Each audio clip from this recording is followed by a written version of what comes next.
Yes my dear students, exams आ रहे हैं। क्लास 12th इकोनॉमिक्स, प्रेशर होता है, सबको प्रेशर होता है, किसको नहीं होता?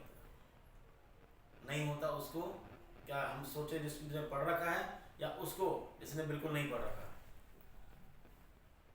पेरेंट्स बार बार पूरे साल बोलते रहे हाँ भी पढ़ ले बच्चे को, लेकिन बच्चे कहते हैं पापा पढ़ रहे हैं, मम्मा पढ़ रहे हैं। तो इस तरह की बातें हम अब क्या कहें आपसे? पेरेंट्स से सुन चुके, टीचर से सुन चुके, रिजल्ट आएगा तो रिलेटिव्स आ जाएंगे, बच्चे क्या रिजल्ट आया आपका? किसी शादी में जाएंगे, फंक्शन में जाएंगे तो वहाँ सारी बुआ मासी घेर लेंगी आपको, रिपोर्ट कार्ड पूछेंगी आपसे, पेपर कैसे गए ऐसे पूछेंगे पहले, नहीं तो प्रेशर तो होगा। पढ़ने वाले बच्चों को ये होता है कि मेरे 100 में से कम ना आ जाए, तो पूरा स्कोर करना चाहता है, और कम पढ़ने वाले चाहते हैं बस किसी तरह पास हो जाए। मेहनत तो सबको करनी पड़ेगी। चलिए फिर कुछ एक और टॉपिक नए आज करते हैं। उम्मीद करते हैं आपके स्कोर बोर्ड में थोड़ी सी बढ़ोतरी होगी। मैक्रो इकोनॉमिक्स के अंदर एक टॉपिक है इनकम एंड एम्प्लॉयमेंट का डिटर्मिनेशन। तो उस चीज के अंदर ध्यान रखना, देयर आर टू अप्रोचेस। तो नेशनल इनकम इकोनॉमी के डिटर्मिनेशन के अंदर there are two approaches. Number 1 ADAS approach and INS approach.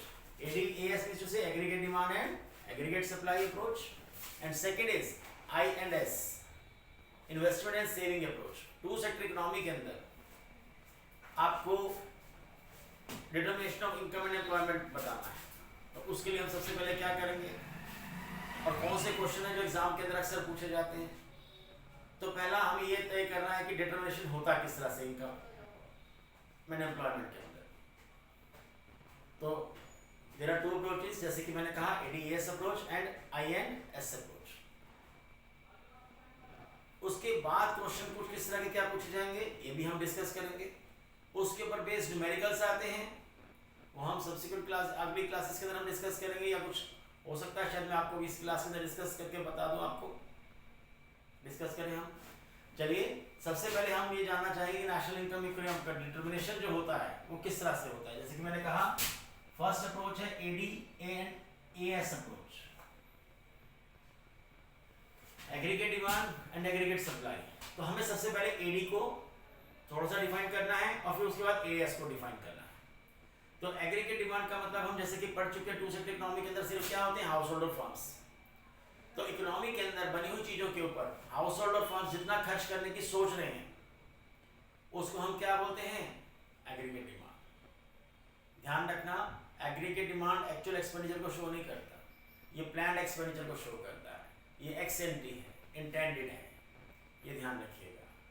तो इकोनॉमी के अंदर बनी हुई चीजों के ऊपर हाउस होल्डर फर्म्स जितना खर्च करने की सोच रहे हैं टू सेक्टर इकोनॉमी के अंदर उसको हम क्या बोलते हैं, एग्रीगेट डिमांड।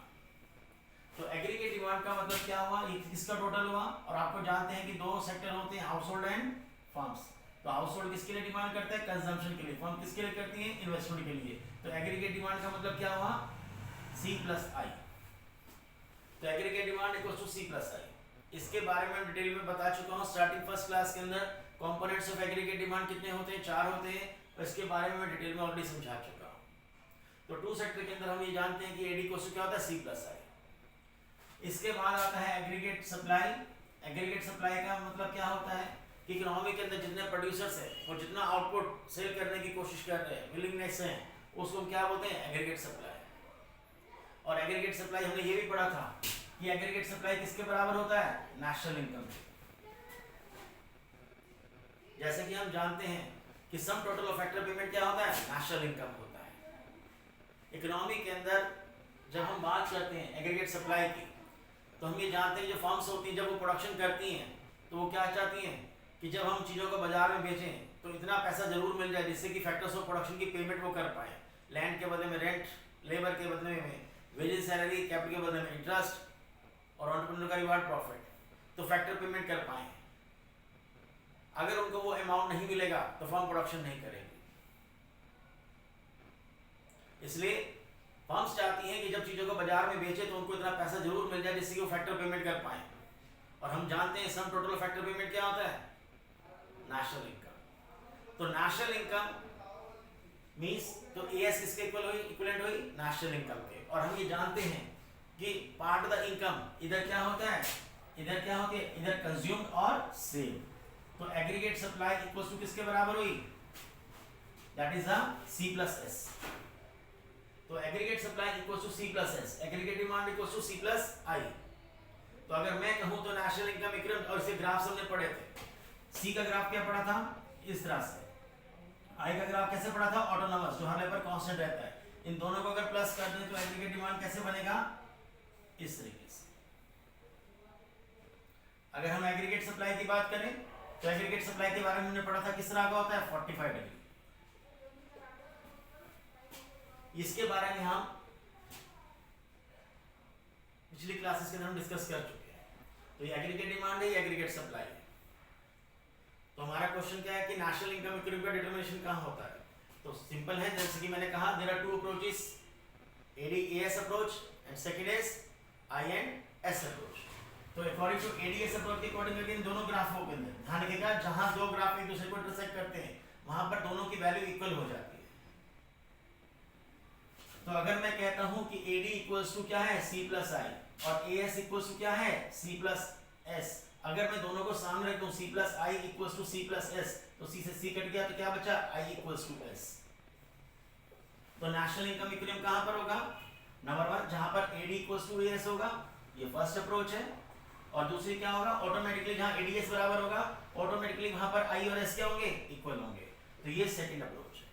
तो there are two approaches on the basis of that हम क्या करते हैं, नेशनल इनकम का इक्विलिब्रियम का डिटरमिनेशन हम इसको हम समझते हैं। ध्यान रखिएगा ये एक सिक्के के दो पहलू हैं, जहां ADAS बराबर होगा ऑटोमेटिकली वहां IS बराबर होगा। इस ध्यान रखिएगा जहां पर IS बराबर होगा ऑटोमेटिकली वहां पर AD और S भी इक्वल होंगे, ये चीज ध्यान रखिएगा। इसके अलावा किसी भी पॉइंट के ऊपर नेशनल इनकम इक्विलिब्रियम नहीं होगा। अगर ADS के इक्वल नहीं है तो वो नेशनल इनकम इक्विलिब्रियम नहीं कहलाएगा, या IS के इक्वल नहीं है तो वो नेशनल इनकम इक्विलिब्रियम पॉइंट नहीं कहलाएगा। इसी चीज को हम ग्राफिकली समझते हैं। अभी हमने कहा AD इस तरह का बनता है, AS 45 डिग्री होता है। इन दोनों को अगर हम यहाँ कहें एक ही ग्राफ में बनाएं तो ये किस तरह से बनेगा, ये आपका क्या हो गया AS 45 डिग्री, ये हो गया आपका एग्रीगेट डिमांड, ये क्या हो गया C प्लस आई, ये C प्लस S जोड़ेगा। यहाँ पर ये क्या हुआ, तो यहाँ पे आप GDP लेवल लिखते हैं या नेशनल इनकम इक्विलिब्रियम, तो यहाँ पर कितने होगा, ये लेवल ऑफ इनकम जो भी होगा, ये OY, ये क्या है, ये equilibrium level of income and employment कहाँ से हुआ, E पॉइंट के ऊपर। तो ये OY लेवल, ये लेवल ऑफ इनकम क्या कहलाएगा, इस लेवल के इनकम के ऊपर ADS के इक्वल है। और ऑटोमेटिकली अगर इस ग्राफ से अगर हम नीचे जाएं, इसी के बेस पर डेरिवेट करें, तो जहां ADS बराबर होगा वहां पर ऑटोमेटिकली I और S भी क्या होंगे, इक्वल होंगे। और आपको मालूम है सेविंग कर्व किस तरह से बनता है, आपको मालूम है जो सेविंग कर्व होता है, ठीक है, इसके बारे में डिस्कस कर चुके हैं, यहां से स्टार्ट होता है सेविंग कर्व, ठीक है। चलिए, तो ये I और S से सेविंग क्या होता है, Y और S का पॉजिटिव रिलेशनशिप होता है, ये हम पढ़ चुके हैं। और देखिए, तो आप देख सकते हैं, तो यहां पर ADS बराबर है ऑटोमेटिकली, वहां पर I और S भी क्या है, इक्वल है। अब क्वेश्चन क्या पूछा जाता है, तो अब हमने यहां तक पढ़ा कि डिटरमिनेशन इनकम एंड एम्प्लॉयमेंट के अंदर जो है नेशनल इनकम इक्विलिब्रियम कहां से होता है। तो there are two approaches where AD equals to AS और I equals to S। Then आपने अगर इसको ग्राफिकली एक्सप्लेन करें तो ये एक सिक्के के दो पहलू आप देख सकते हैं, ADS से बराबर है तो वहां पर ADS के बराबर है, जहां पर वहां पर IS के बराबर है, इक्वल है। अब सवाल खड़ा होता है पेपर में किस तरह से क्वेश्चन आता है। पहला सिंपल क्वेश्चन देखिए, यहाँ पे कि नेशनल इनकम इक्विलिब्रियम को डिटरमाइन कीजिए as per the theory of income and employment है, वो आपने समझा दिया। थोड़ा आपने AD को डिफाइन करना है, AS को डिफाइन करना है, फिर इस तरह से क्वेश्चन समझाकर बता दीजिए। और अच्छे मार्क्स लाने के लिए एक ग्राफ बना दीजिए, ये दोनों हैं। अब पेपर में और चीजें क्या पूछी जाती हैं, देखिए लेट कीजिए कि यहाँ पर देखिए, अभी इस ग्राफ के अंदर देखिए यहाँ E पॉइंट पर ADS बराबर है, ऑटोमेटिकली IS के बराबर है। इससे पहले अगर हम लें तो क्या है, AD AS से ज्यादा है, और जब AD AS से ज्यादा होगा तो पेपर में कुछ क्वेश्चन इस तरह से पूछे जाते हैं, क्या होगा अगर AD AS से ज्यादा हो। तो ये कब होगा? इक्विलिब्रियम पॉइंट से पहले। इक्विलिब्रियम पॉइंट से पहले एडी एएस से ज्यादा होता है, और जब एडी एएस से ज्यादा होगा तो एडी में क्या छुपा है? आई, और एएस में क्या है? एस। तो जब एडी एएस से ज्यादा होगा तो ऑटोमेटिकली आप देख सकते हैं कि आई एस से ज्यादा होगा। तो कभी एक पेपर में इस तरह से क्वेश्चन आता है, अगर एडी एएस से ज्यादा होगा तो बताइए क्या होगा, अगर आई एस से ज्यादा होगा तो क्या होगा। इस तरह से क्वेश्चन पूछा जा सकता है या इस तरह से क्वेश्चन पूछा जा सकता है। तो ये कब ऐसी, ये दोनों सिचुएशन कब होती हैं? इक्विलिब्रियम लेवल से पहले। तो इक्विलिब्रियम लेवल से पहले ध्यान रखिएगा एडी एएस से ज्यादा होता है, मींस टू से आईएस से ज्यादा होता है। दूसरा क्वेश्चन आता है क्या होगा इक्विलिब्रियम के बाद, आप देखेंगे तो एएस की वैल्यू एडी से ज्यादा है। तो क्वेश्चन बनता है यहाँ पे क्या होगा अगर एएस एडी से ज्यादा हो या एडी एएस से कम हो। इस तरह से भी क्वेश्चन आ सकता है। जब एएस एडी से ज्यादा है तो एएस में क्या है? एस है, तो ध्यान रखिएगा तो एस आई से ज्यादा होगा। तो मतलब इस तरह से क्वेश्चन कि अगर एस आई से ज्यादा हो तो क्या होगा। तो पेपर में क्वेश्चन इन चारों में से एक क्वेश्चन जो है आपसे पूछा जा सकता है। तो पहला क्वेश्चन स्टेट बनता है कि नेशनल इनकम इक्विलिब्रियम जो है वो कहाँ स्ट्रक होता है, ये आपने बता दिया। दूसरा आपने कहा देयर आर टू अप्रोचेस, वो आपने एक्सप्लेन कर दी। क्वेश्चन कहाँ अब आया कि हाँ भाई ये क्वेश्चन ये पूछेगा कि क्या होगा, what would happen if the AD is greater than AS और I is greater than S, या एएस ग्रेटर देन एडी और S is greater than I, तो क्या होगा। तो इसके बारे में आपको बताना होगा। चलिए अब हम इसके ऊपर डिस्कशन करते हैं। देखिए एडी क्या होता है। एडी एक वर्ड ध्यान लिखिए, एक वर्ड एक टर्म है एक्सपेक्टेड प्राइस। बुक के अंदर आपको बहुत कम मिलेगा। एग्रीगेट डिमांड का मतलब होता है इकोनॉमी के अंदर जो चारों सेक्टर्स होते हैं generally, house hold, firm, government, rest of the world, जितना इकोनॉमी के अंदर बनी चीजों पर खर्च करने की सोच रहे हैं उसको एग्रीगेट डिमांड बोलते हैं। और एग्रीगेट सप्लाई मतलब क्या होता है कि जितना विलिंगनेस है, जितने सारे प्रोड्यूसर है वो कुल मिलाकर कितना आउटपुट सप्लाई करने की सोच रहे हैं वो क्या है? एग्रीगेट सप्लाई है। तो जब एग्रीगेट डिमांड एग्रीगेट सप्लाई से ज्यादा होता है तो प्रोड्यूसर मोटिवेट होता है। अगर आप खुद सोचिएगा आपको कोई फर्म है, मार्केट में अगर डिमांड ज्यादा है तो फर्म क्या होगा, आप ज्यादा प्रोडक्शन करने की सोचेंगे। ध्यान रखिएगा, तो आप ज्यादा प्रोडक्शन करने की सोचेंगे। तो अगर एडीएस से ज्यादा है तो क्या होता है? प्रोड्यूसर मोटिवेट होता है। एडी में क्या छुपा हुआ है? आई। सेम उसी तरह से इसका मतलब क्या होगा, जब एडीएस से ज्यादा होगा तो आईएस से ज्यादा होगा। एडी अगर एएस से ज्यादा है तो क्या होगा? आईएस से ज्यादा होगा। और आई क्या कहलाता है? इन्वेस्टमेंट। इन्वेस्टमेंट में इससे एक इंजेक्शन होता है। जब इकोनॉमी के अंदर एक खर्चा होता है, अगर इकोनॉमी के अंदर जितना ज़्यादा इन्वेस्टमेंट होगा, क्रिएशन ऑफ न्यू एसेट्स होंगी तो लोगों को काम मिलेगा। तो जितना ज़्यादा इन्वेस्टमेंट होता है तो क्या होता है? गुड्स एंड सर्विस की डिमांड बढ़ती है। क्योंकि हम जानते हैं इकोनॉमिक्स के अंदर क्या होता है, टर्म होती है कि एक का खर्चा दूसरे की इनकम होती है। तो जितना ज़्यादा एक्सपेंडिचर होगा तो आप सोचिए जो फर्म्स होती हैं वो मोटिवेट होती हैं, वो और प्रोडक्शन करती हैं। क्योंकि अगर आपकी फर्म है और आप सपोज कीजिए कि अगर मार्केट में डिमांड नहीं है, रेज नहीं हो रही, तो क्या आप और प्रोडक्शन करेंगे? आप चाहेंगे कि पहले वाला जो सामान है उसी को आप सिर्फ बेचने की कोशिश करेंगे। लेकिन अगर डिमांड रेज होगी तो आप न्यू आउटपुट जो है प्रोड्यूस करेंगे। यहाँ पर इसी चीज को से आप सोचेंगे। कंसेप्ट को अगर आप अपनी जगह रख के देखेंगे तो जल्दी आपको समझ में आएगी। मार्क्स लाना उतना जरूरी है जितना कंसेप्ट को समझना, ये समझ लीजिएगा। तो जब एडीएस से ज्यादा होती है तो प्रोड्यूसर मोटिवेट होता है, क्योंकि आई एस से ज्यादा है। आई एक इंजेक्शन का रोल अदा करता है और सेविंग लीकेजेस का रोल अदा करती है। इंजेक्शन से क्या होता है? इकोनॉमिक मनी का फ्लो बढ़ता है इंजेक्शन में। और सेस का मतलब क्या होता है? सेविंग। इससे क्या होता है? अगर लोग ज्यादा, अगर इकोनॉमी के अंदर प्रोपेंसिटी टू सेव ज्यादा होगी तो लोग क्या करेंगे? खर्च कम करेंगे। खर्च कम करेंगे तो क्या होगा? प्रोड्यूसर डिमोटिवेट होगा, वो प्रोडक्शन नहीं करेगा, तो उसके पास जो स्टॉक होगा वो बच जाएगा। अनप्लान इन्वेंटरीज क्या होगी? बच जाएंगी। तो अब यहाँ देखिए, तो जब एडीएस से ज्यादा होगा तो आप लिख सकते हैं इसके अंदर एडीएस से ज्यादा होगा तो क्या होगा? आईएस से ज्यादा होगा। तो अगर आईएस से ज्यादा होगा तो प्रोड्यूसर क्या होगा? वो मोटिवेट होगा, वो अपने प्रोडक्शन को बढ़ाएगा। और प्रोडक्शन को बढ़ाएगा अगर उसके पास अगर पहले भी, तो क्या होगा? जो अनप्लान इन्वेंटरीज हैं वो कम होंगी, क्योंकि वो और ज्यादा प्रोडक्शन करने की कोशिश करेगा तो उसके पास स्टॉक कम होगा। तो ये चीज ध्यान रखिएगा, इफेक्ट भी बताना जरूरी है। तो नंबर 1, अगर एडीएस से ज्यादा है तो आपको लिखना है क्या कि आईएस से ज्यादा होगा।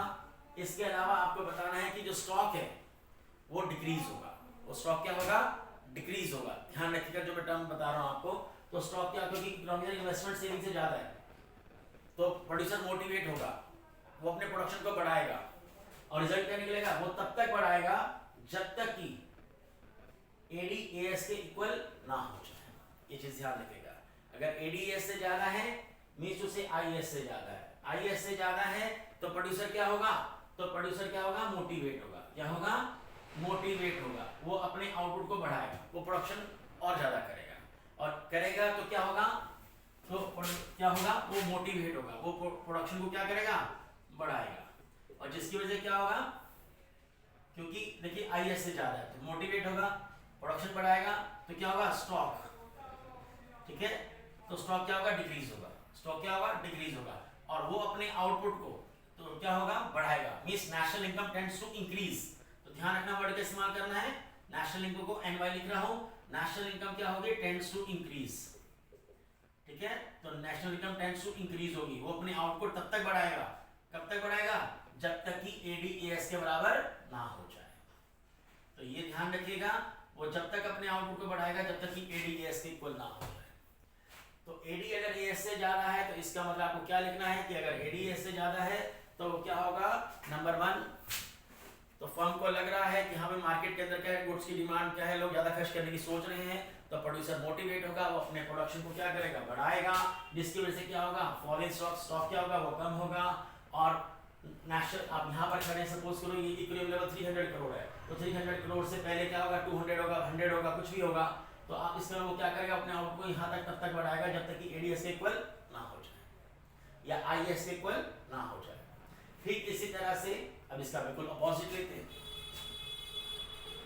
अगर एएस एडी से ज्यादा है तो क्या होगा, देखिए अगर एग्रीगेट सप्लाई है, अगर एग्रीगेट डिमांड से ज्यादा है, ठीक है, तो क्या होगा, तो प्रोड्यूसर क्या होगा, बिल्कुल इसका अपोजिट। ये मोटिवेट है तो वो डीमोटिवेट होगा, वो अपने प्रोडक्शन को कम करेगा, क्योंकि आप देखो सीधी सी बात है, मैं सामान बनाकर रख दूं लेकिन बाजार लोग क्या है, इकोनॉमी के अंदर एग्रीगेट डिमांड कम है, मुझे लग रहा है कि लोग कम खरीदेंगे, क्यों, क्योंकि जब एएस एडी से ज्यादा होगा तो एसआई से ज्यादा होगा।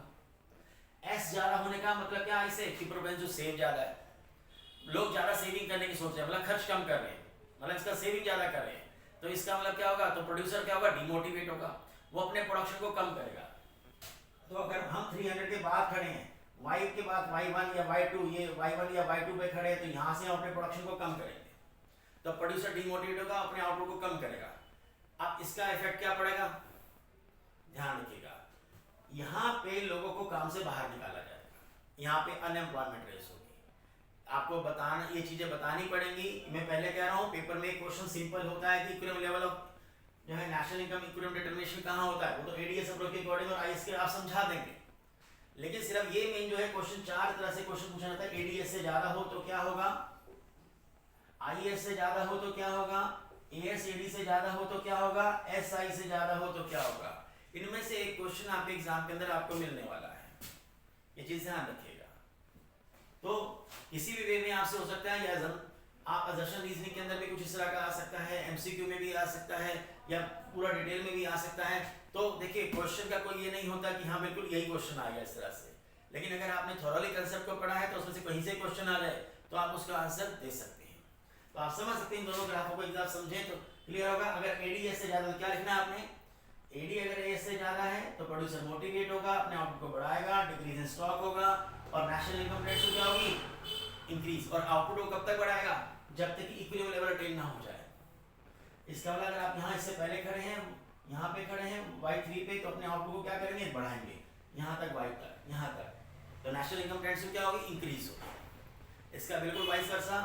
अब क्या है, अगर एएसएडी से ज्यादा है तो क्या होगा, एसआई से ज्यादा होगा। देखो एएसएडी से ज्यादा है तो एसआई से ज्यादा होगा, मतलब इकोनॉमिक प्रोपेंस टू सेव ज्यादा है, प्रोपेंस टू सेव ज्यादा है, लोग क्या कर रहे हैं, सेविंग ज्यादा कर रहे हैं,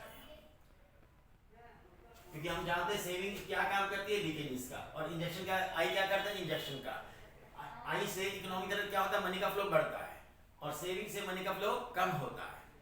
तो इसका मतलब जब इकोनॉमी के अंदर जब एडी कम है, मतलब लोग खर्च करने की सोच रहे हैं कम, मतलब सेविंग की तरफ ज्यादा जा रहे हैं, तो प्रोड्यूसर क्या होगा, बिल्कुल इसका उल्टा, तो मोटिवेटेड क्या लिखेंगे, डिमोटिवेट होगा। वो क्या होगा, यहाँ डिमोटिवेट होगा, और यहाँ पर अगर क्या होगा, इसका अपोजिट, सॉरी यहाँ पे तो क्या होगा, डिमोटिवेट होगा। यहाँ इंक्रीज, यहाँ क्या फॉल इन स्टॉक है, तो यहाँ पर क्या होगा, इंक्रीज इन स्टॉक होगा। और नेशनल इनकम टेंडेंस टू क्या, इंक्रीज, तो नेशनल इनकम टेंडेंस टू क्या होगी, डिक्रीज। वो अपने आउटपुट को क्या करेगा, कम करेगा, और तब तक कम करेगा जब तक कि वापस इक्विलिब्रियम अटेन नहीं हो जाता। तो इसमें कुछ चीजें आपने ध्यान में रखनी है कि उसका इफेक्ट बताना है आपको कि क्या होगा अगर एडी एएस से ज्यादा हो या एएस एडी से ज्यादा हो या आईएस से ज्यादा हो या एसआई से ज्यादा हो। सेम चीज आप इसके अंदर लिख सकते हैं। अगर आईएस से ज्यादा है मींस एडीएस से ज्यादा है, सेम वही कहानी आपने लिखनी है। अगर आईएस से ज्यादा है तो प्रोड्यूसर मोटिवेट होगा, वो प्रोडक्शन को बढ़ाएगा, क्योंकि इकोनॉमी में लोग ज्यादा खर्च करने की सोच रहे हैं तो अपने आउटपुट बढ़ाएगा, रिजल्ट क्या निकलेगा, उसके बाद जो ऑलरेडी स्टॉक पड़ा है उसको भी यूज में लेकर आएगा, प्रोडक्शन बढ़ाएगा, तो क्या होगा, जो अनवांटेड इन्वेंटरीज हैं वो कम हो जाएंगी, तो क्या होगा, डिक्रीज इन स्टॉक होगा। क्या होगा, डिक्रीज इन स्टॉक होगा। तो यही चीज आपने यहाँ पर भी इस तरह से कुछ लिखनी है, ये चीज ध्यान रखिएगा। एडीएस से ज्यादा हो या आईएस से ज्यादा हो, लेकिन जो इसके अंदर लिखेंगे एसएडी से ज्यादा हो, वही चीज आपने एस और आई के अंदर समझानी है। ध्यान रखना ये चीज। जैसे कि अगर एएसएडी से ज्यादा है तो प्रोड्यूसर क्या होगा, वो अपने आउटपुट को कम करेगा, क्योंकि अगर आप ये 300 लेवल है सपोज करो, तो ये 400 है, ये 500 है, तो आप इसका मतलब क्या होगा, अगर आप यहाँ 400 या 500 खड़े हैं तो एएसएडी से ज्यादा है, मींस टू से क्या, एसआई से ज्यादा है। तो प्रोड्यूसर क्या करेगा, प्रोडक्शन को कम करेगा। जब प्रोडक्शन को कम करेगा, नया सामान तो बनाएगा नहीं, और इस कंडीशन में क्या होगा, उसके पास स्टॉक क्या होगा, बच जाएगा। तो यहाँ पर क्या होगा, एएसएडी से ज्यादा होगा, तो क्या होगा, प्रोड्यूसर डीमोटिवेट होगा। वो क्या करेगा, अपने प्रोडक्शन को क्या करेगा, तो आउटपुट को क्या करेगा, वो कम करेगा। तो आउटपुट को क्या करेगा, कम करेगा। कब तक कम करेगा, जब तक कि एडी एएस के बराबर ना हो जाए, और इसके अकॉर्डिंग आपने लिखना है आईएस के बराबर ना हो जाए। जब इसमें आप समझाएंगे तो लिखेंगे आईएस के बराबर ना हो जाए, और इसमें आप लिखेंगे एडीएस के बराबर ना हो जाए। लेकिन इसमें एक स्टॉक पर इफेक्ट जरूर बताना है। इन दोनों केसेस में क्या होगा, स्टॉक कम होगा। इन दोनों केसेस के अंदर स्टॉक बढ़ेगा। आई रिपीट, इन दोनों केसेस के अंदर क्या होगा, अगर आप इक्विलिब्रियम से पहले खड़े हैं तो स्टॉक कम होगा, इसके बाद है तो स्टॉक इंक्रीज होगा। और इफेक्ट ऑन नेशनल इनकम भी बताना है। अगर आप इससे पहले खड़े हैं मींस अगर एडीएस से ज्यादा है या आईएस से ज्यादा है तो national income tends to increase होगी। लेकिन अगर एएसएडी से ज्यादा है या एसआई से ज्यादा है तो मींस उससे क्या होगा, national income tends to decrease होगी। ये चीज आपने ध्यान में रखनी है। तो यहाँ पर क्या लिखना है, प्रोड्यूसर डिमोटिवेट होगा, आउटपुट को कम करेगा, और क्या होगा, नेशनल इनकम क्या होगी, टेंड्स टू डिक्रीज होगी। और क्या होगा, स्टॉक क्या होगा, उसके पास अनप्लान्ड इन्वेंटरीज क्या होंगी, बढ़ जाएंगी, क्योंकि खरीदार नहीं है। और क्या होगा, अनएम्प्लॉयमेंट भी बढ़े, क्योंकि लोगों को काम से बाहर निकाला जाएगा। ये चीज आपने ध्यान में रखनी है। तो इफेक्ट आपको बताने हैं। ये पेपर में क्वेश्चन जरूर आएंगे इस तरह से। अगर पूरा नहीं क्वेश्चन पूछा गया, ध्यान रखिएगा, एक सिक्के के दो पहलू हैं। जहां एडीएस बराबर होगा ऑटोमेटिकली वहां पर आईएस भी बराबर होगा, जहां आईएस बराबर होंगे वहां ऑटोमेटिकली एडीएस के बराबर होंगे। जहां एडीएस बराबर नहीं है, ध्यान रखिएगा, हम उसको equilibrium level of income and employment नहीं बोल सकते। तो मतलब इससे पहले या इसके बाद हम किसी पॉइंट को जो है इक्विलिब्रियम लेवल नहीं बोल सकते। ये चीज ध्यान रखिएगा। तो मतलब y से पहले y3 लिखा मैंने यहाँ पे, y3 या y1 या y2 कोई भी होगा तो वो इक्विलिब्रियम लेवल नहीं कहा जाएगा, क्योंकि इससे पहले क्या है, एडीएस से ज्यादा मींस आईएस से ज्यादा है। इस पॉइंट के बाद क्या है, एएस ज्यादा है एडी से, और यहाँ पर क्या है, एसआई से ज्यादा है। तो ये चीज ध्यान रखा जाए। हाँ, इसमें एक क्वेश्चन बहुत इंपॉर्टेंट निकलता है और वो चीज समझनी जरूरी है। ध्यान रखिएगा, वो क्वेश्चन क्या है। क्वेश्चन ये है कि आपसे टर्म पूछी जाती है, इन्वेस्टमेंट और सेविंग्स। इसमें क्वेश्चन क्या निकलता है, देखिए, ये लेवल ऑफ इनकम कुछ भी हो, ध्यान रखिएगा, जो मैं टर्म बता रहा हूं उसको आप ध्यान से समझ लीजिएगा। ये जो ग्राफ बना है, ये जो आपने डायग्राम बनाए हैं, सॉरी, ये जो डायग्राम बनाए हैं, इसके अंदर जो आपने चीज ध्यान रखना, यहां हम जो एडी और एस की बात कर रहे हैं, ये कौन से एडी और एस है, ये प्लान इन्वेस्टमेंट प्लान सेविंग है ये, और ये क्या है, एक्सएनटी या प्लान या इंटेंडेड बोलते हैं। तो हम बात कर रहे हैं एडी और एस के डिजायर्ड की बात कर रहे हैं। तो ये डिजायर्ड है, ध्यान रखिएगा। अब इस चीज को समझ लीजिए कि क्वेश्चन वो आखिर वो किस तरह से और पूछेगा आपसे। क्वेश्चन ये है आपके सामने कि क्या जहां एडीएस रख करते हैं उस पॉइंट के ऊपर पर नेशनल इनकम इक्विलिब्रियम डिटरमाइन होता है यहीं पे, तो आंसर है यस। जैसे कि आपने कहा एडी और एस अप्रोच होती है, तो ये वर्ड पहले समझ लीजिए जरा। Plan, desired, intended, x anti, ये वर्ड है। तो जब हम ये वर्ड एक ही हैं, आप ये समझ लीजिएगा। तो जितना इकोनॉमी के अंदर हम विलिंगनेस, हम जितना एक्सपेंडिचर करने की सोच रहे हैं वो एग्रीगेट डिमांड है। जितना प्रोड्यूसर जो है सोच रहे हैं वो क्या है, प्लान्ड एक्सएलटी या डिजायर्ड इंटेंडेड एग्रीगेट सप्लाई कहा जाता है, आउटपुट। अब क्वेश्चन ये रेज होता है कि क्या हर लेवल ऑफ इनकम के ऊपर, हर लेवल ऑफ इनकम के ऊपर क्या नेशनल इनकम इक्विलिब्रियम होता है? तो नहीं। क्या प्लान्ड इन्वेस्टमेंट मींस इसकी जगह वर्ड एक्सएमटी इस्तेमाल कर सकते हैं। क्या प्लान्ड इन्वेस्टमेंट प्लान सेविंग के जो है हर लेवल ऑफ इनकम पर इक्वल होता है? जैसे कि एक में एक शेड्यूल बना y 0 100 200 300 400 500, c की वैल्यू ले लेते हैं। c की वैल्यू सपोज कीजिए कितनी है, 40 है, 120 है, 200 है, 280 है, 360 है, ठीक है, इतना ही बहुत है। आई ले लीजिए, कांस्टेंट है, ऑटोनोमस इन्वेस्टमेंट है, दैट इज सपोज कीजिए लेट कीजिए 40 करोड़ है। y में से c लेस करेंगे तो ऐसा आ जाएगा 0 - 40 कितना आ गया, -40 आ गया। 100 - 20 part of the income is not consumed, क्या बोलते हैं, सेविंग बोलते हैं। 100 - 120 कितना हो गया, -20 हो गया, 0 हो गया, +20 हो गया, +40 हो गया। अभी हमने कहा टू सेट इकोनॉमी के अंदर एग्रीगेट डिमांड कहाँ होता है? एग्रीगेट डिमांड का मतलब क्या होता है, C + I। तो क्या मैं C + I को जोड़ सकता हूँ? 40 + 40 कितना हो गया, 80 हो गया। 120 कितना हो गया, 160 हो गया। देन 200 + 40 कितना हो गया, 240 हो गया। देन कितना आ गया, 320 आ गया। देन 400 आ गया। ये आपकी वैल्यूज आ गई एग्रीगेट डिमांड की। अब एग्रीगेट सप्लाई की बात करूं तो part of the income either consumed और सेव। जैसे कि हम जानते हैं तो AS किसके इक्वल होता है, C + S। तो C + S अगर मैं जोड़ूं तो इन दोनों को अगर प्लस करूं कितना आया, 40 + -40 0, 100 + -20 सॉरी 120 + -20 कितना आया, 100। देन 200 - 0 कितना आया, 200 सॉरी 200 + 0 280 + 20 कितना हो गया, 300। C + S 360 + 40 कितना हो गया, 400। अब अगर इस क्वेश्चन में देखा जाए थोड़ा सा और आगे लेते हैं, ये कितना होगा 440, ये कितना होगा 40, तो कितना होगा y में सीरियस करेंगे कितना आया, प्लस का 60। यहाँ पर कितना आएगा आपका C + I 440 कितना आया, 480। यहाँ पर कितना आएगा, 500। अब आप खुद देखिए कहीं पर AD/AS के इक्वल है, यस। हमारी थ्योरी कहती है कि नेशनल इनकम इक्विलिब्रियम कहाँ होता है, वेयर AD = AS। तो AD = AS कहाँ है, 400 400। और जहां ये दोनों इक्वल हैं ऑटोमेटिकली वहां पर I और S भी इक्वल है, I और S भी इक्वल है। तो हमने कहा था जहां AD बराबर क्या होता है, C + I, ये क्या होता है, C + S।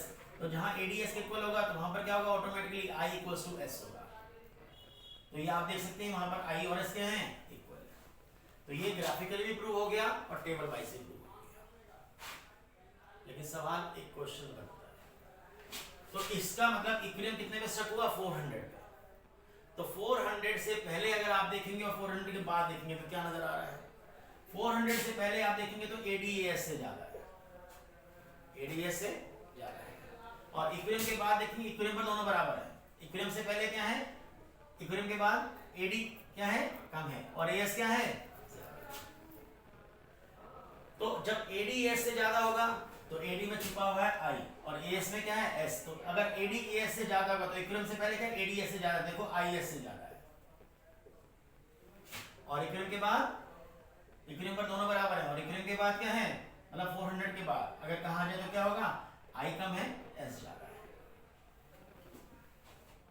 तो ये आपके क्लियर हो गई कंसेप्ट, ये शेड्यूल वाइज भी क्लियर हो चुका है आपको कि जहां एडीएस बराबर होता है ऑटोमेटिकली आईएस के बराबर होता है। अब यही सवाल यहाँ दो चीजें लिखता हूं,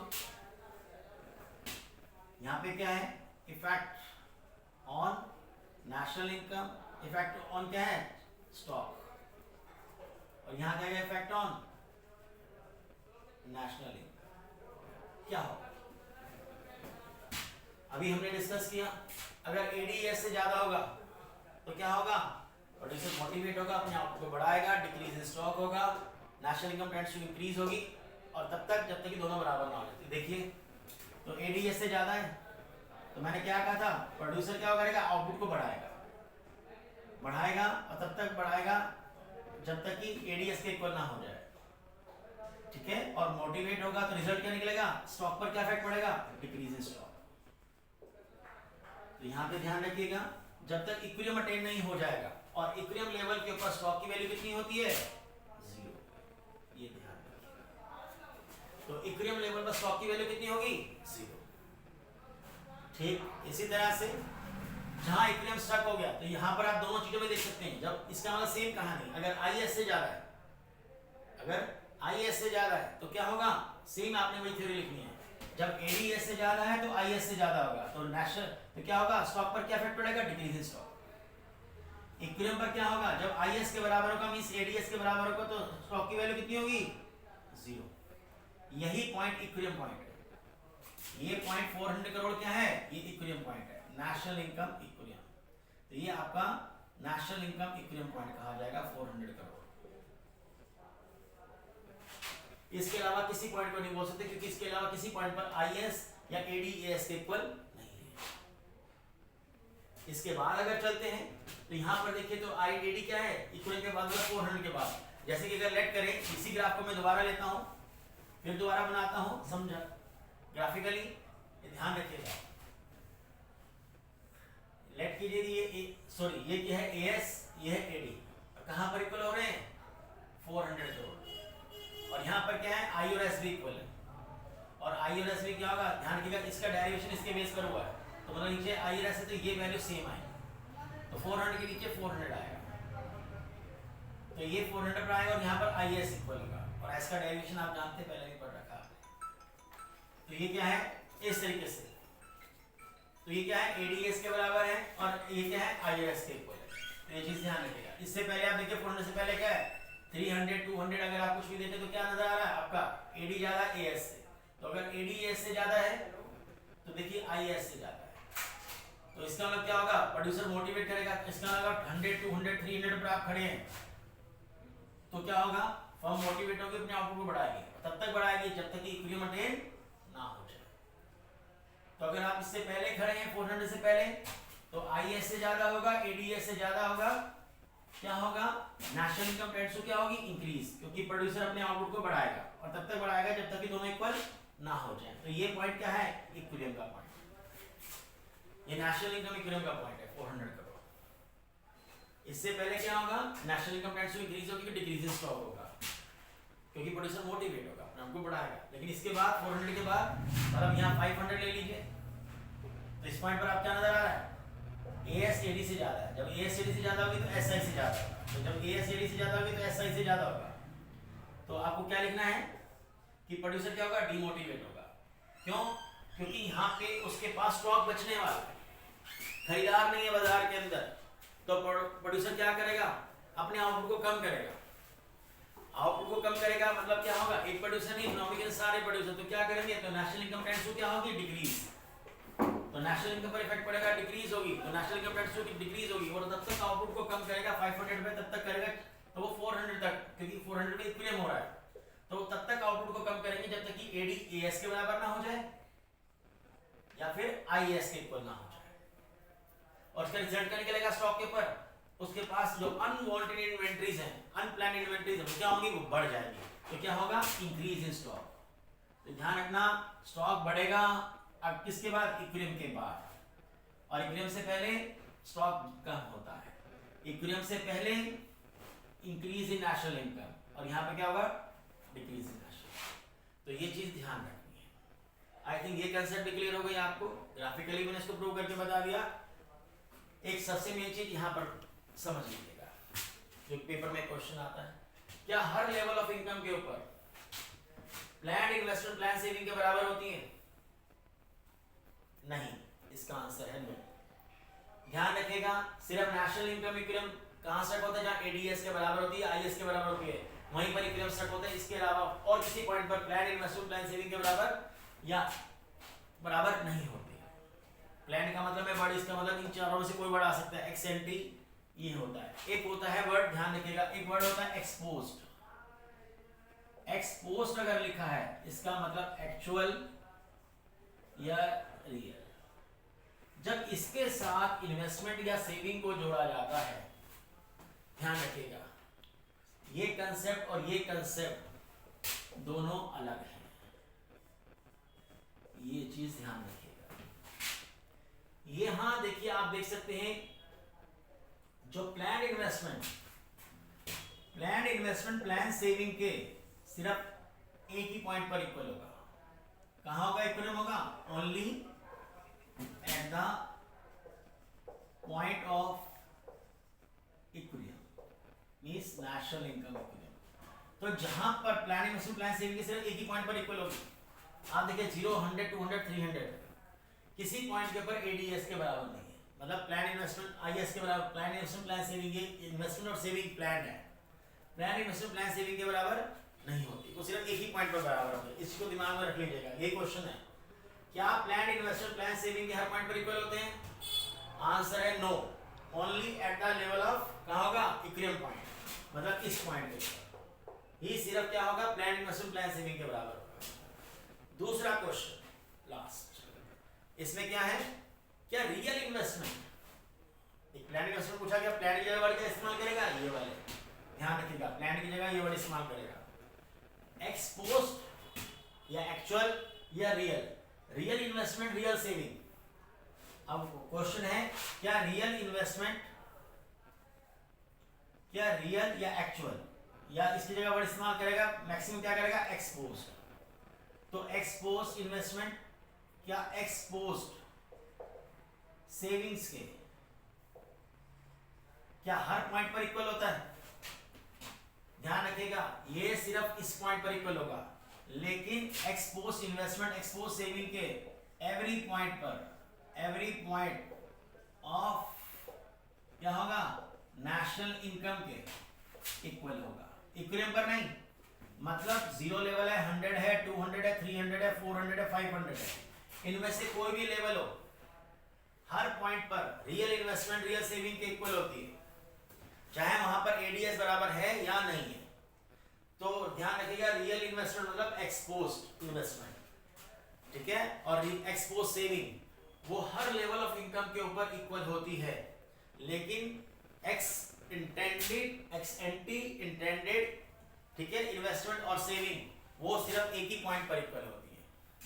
अब सवाल खड़ा होता है, ऐसा क्यों होता है कि जो प्लान इन्वेस्टमेंट प्लान सेविंग के इक्वल होती है वो तो हर पॉइंट पर होती है, sorry plan investment plan saving सिर्फ एक ही पॉइंट पर इक्वल होती है, लेकिन रियल इन्वेस्टमेंट रियल सेविंग के हर पॉइंट पर क्यों इक्वल होती है? तो इसका आंसर है कि savers and investors both are the different persons, तो जरूरी नहीं है कि जितना सेवर सेव करने की सोच है उतना ही इन्वेस्टर इन्वेस्ट करने की सोच है। तो इसलिए प्लान इन्वेस्टमेंट प्लान सेविंग के सिर्फ एक ही पॉइंट पर इक्वल होती है, कहां पर, जहां इक्विलिब्रियम स्टार्ट होता है। इस एग्जांपल के अकॉर्डिंग 400 करोड़ पे देखिए, यहां पर आईएएस के बराबर है, ये प्लान इन्वेस्टमेंट प्लान सेविंग है, और किसी पॉइंट पर आईएएस के बराबर नहीं है। लेकिन रियल इन्वेस्टमेंट रियल सेविंग के चाहे वो लेवल ये वाला हो, ये हो, कोई भी हो, वो हर लेवल ऑफ इनकम के ऊपर इक्वल होगी। और ये ध्यान रखिएगा, वाई, जैसे कि मैंने कहा कि investors and savers both are the different person. ये जरूरी नहीं कि जितना सेवर सेव करने की सोचे उतना इन्वेस्टर इन्वेस्ट करने की सोच रहा हो। उम्मीद करता हूं ये क्लास आपके लिए बहुत इंपॉर्टेंस रखने वाली है और आपके लिए बहुत फ्रूटफुल होगी, आपको समझ में आया होगा और आपके कई तरह के डाउट्स क्लियर हुए होंगे। Thank you very much. Like कीजिए, सब्सक्राइब कीजिए अगर पसंद आए तो।